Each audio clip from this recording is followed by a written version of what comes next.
एक और अफसोसनाक वाक़या हुआ है पिछले 10-11 दिनों के अंदर और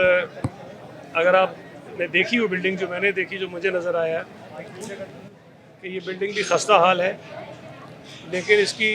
वो जो शक्ल नज़र आने वाली थी जिसकी वजह से इसका प्लास्टर शायद उखड़ा हुआ था, छतें इसकी कमज़ोर थी, उसको प्लास्टर करके छुपाने की कोशिश की गई है, कवर करने की कोशिश की गई है। और ऊपर की मंजिल पर भी यही अभी तक की जो इनिशियल रिपोर्ट आई है, जो मालूमात हैं वो यही हैं कि रिपेयर का काम ऊपर को इन्होंने शुरू किया था और उस काम के दौरान शायद वज़न पड़ने से वो जो छत गिरी और उसके नतीजे में 2 ख़वातीन जो हैं हलाक हुई हैं और 3 ज़ख्मी भी हैं। हमारे लिए यकीनी तौर पर ये बहुत परेशानी की बात है और जब से वो एक वाक़या हुआ जिसमें 27 अफराद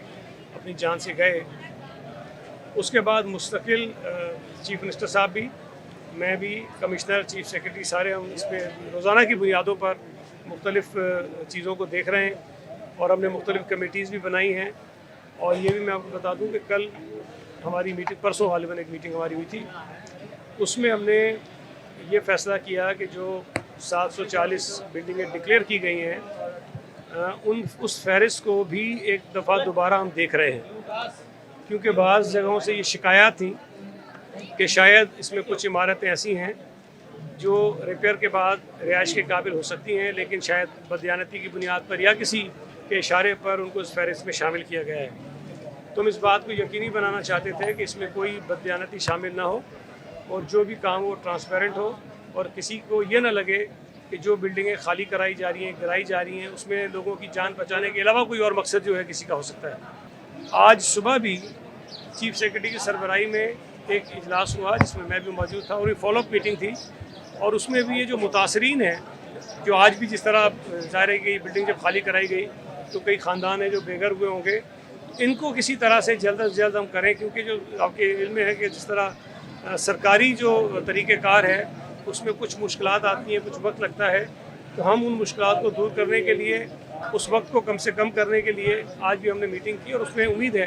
कि काफ़ी काम में तेज़ी आ जाएगी। अभी यहाँ पर जो टाउन चेयरमैन मौजूद थे, डिप्टी कमिश्नर से भी मेरी बात हुई है, तो यहाँ के जो मुतासरीन हैं, इसके अलावा जो इमारतें जो खाली करवाई जा रही हैं, जो वहाँ के मुतासरीन हैं, उनको मुख्तलिफ ऑप्शन दिए जा रहे हैं। ज़ाहिर है कि हमारे पास घर तो अवेलेबल नहीं है कि फौरी तौर पर इनको मुख्तलिफ घरों में शिफ्ट कर दें, लेकिन हमने इनको ऑफर्स किए, कोई कम्युनिटी सेंटर्स हैं, कुछ स्कूल्स हैं, कुछ मार्कीज़ हैं, लेकिन मैंने इन्हें ये भी कहा है कि जो होटल्स अवेलेबल हैं यहाँ पर उनको भी खाली कराएं, वो भी रूम्स उनके ले लें और जो फैमिली जहाँ अपने आप को कंफर्टेबल महसूस करती है उस फैमिली को उसके कंफर्ट के हवाले से उनको हम वहाँ पे शिफ्ट कर दें। खुदा के लिए ये इमारतें जिनमें आप रहते हैं, अगर वो खस्ता हाल हैं, वो ख़तरनाक हैं, तो ये आपकी जान के लिए ज़रूरी है कि आप उन इमारतों को खाली करें। मैं इस बात को मानता हूँ, मैं इस बात को जानता हूँ, मैं इस बात को तस्लीम करता हूँ कि इमारतें खाली करने से आपकी तकलीफ़ का सामना आपको करना पड़ेगा।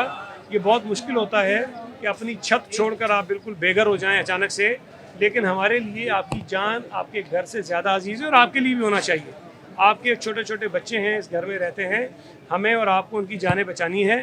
कुछ अगर तकलीफ़ आपको होती है तो मेरी गुजारिश होगी कि उस तकलीफ़ को उठाएँ, बर्दाश्त करें। हम उस तकलीफ़ को कम से कम करने में आपकी मदद करने को तैयार हैं। हमारी बिल्कुल ये कोशिश है कि हम लोगों की तकालीफ़ को कम करें, लेकिन अगर आप हमारे साथ ताउन नहीं करेंगे तो ये तकालीफ़ जो है खुदा न खास्ता जानलेवा हो सकती हैं और उसके नतीजे में आपको भी तकलीफ़ ज़्यादा होगी, हुकूमत को भी ज़्यादा होगी और मुश्किलात भी आपको ज़्यादा होंगी और हमें भी ज़्यादा होगी। गैर कानूनी तामीरात में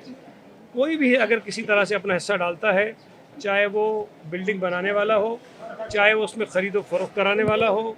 चाहे उसके अंदर ख़रीदने वाला हो, चाहे उसको तामीर कराने में कोई सरकारी शख्स शामिल हो, उनके लिए जो क्रिमिनल सज़ाएँ होती हैं वो हम उस कानून के अंदर डालते हैं ताकि उनको जेलों में भी डालें और इनको हम कानून के मुताबिक सज़ाएँ भी दिलाएं। जो सज़ा 2-3-4 साल की भी हो सकती है वो हम करें। लेकिन देखें, अभी जो एक हालिया वाक़या हुआ